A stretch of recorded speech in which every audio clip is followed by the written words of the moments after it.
Okay, now I can show you the difference between the two spring retainers and why these 3D printed ones are stronger than the factory plastic ones. Now if you look at them, it's the factory plastic ones that come in the revo 2.0, and this is the 3D printed one. Yep. Now if you look at the factory one, it has all these holes all around it. If you look at this 3D printed one, it doesn't have any, but this slot right here for a zip tie. The zip tie is to zip tie the spring retainer to the bottom of the spring, so just in case the shock rod end was to pull off, you don't lose this. It stays attached to the spring, which stays attached to the car. So you can see all of the holes. This makes it weak.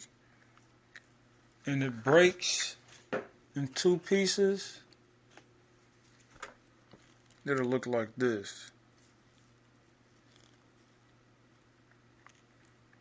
The 3D printed one you don't have to worry about, because it's a solid piece. There's no slots around it besides the one for the zip tie. So I'm going to keep these as spares, but I don't see these breaking anytime soon. You could just look at it and see it'll take more abuse than the factory ones.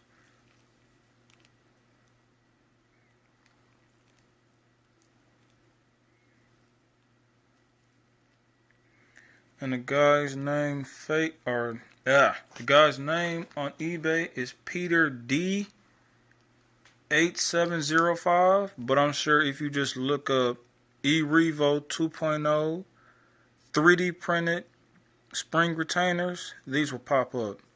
Now he had different color ones, but the ones I got was the ones that glow in the dark, and they're pretty nice. I tried to squeeze it. You can't squeeze it, but if you sit here and take the factory one, they got some give to it. I could squeeze it, but these don't. This is a nice upgrade for the Revo 2.0, and I'm sure it'll also fit the original Revo also. So I upgraded to these.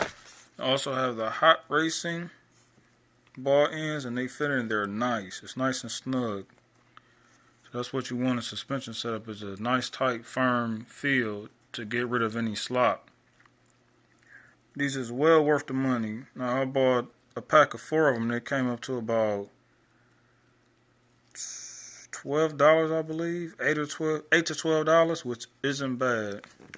It's not bad at all. It's better than these factory plastic ones that's hollow and break in two pieces. This was a nice upgrade for the Revo. I'm a big fan of bashing. But also, one thing that I did notice, the zip tie started cutting through the wire.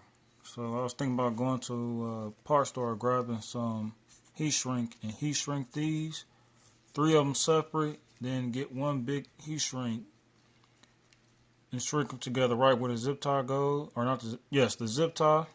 And I also noticed down here that wire is starting to show, so I was gonna grab some RTV and put some RTV around and seal it up real good from the elements. You don't want any corrosion in your wires. Cause resistance, and you lose power, and that's what you don't want.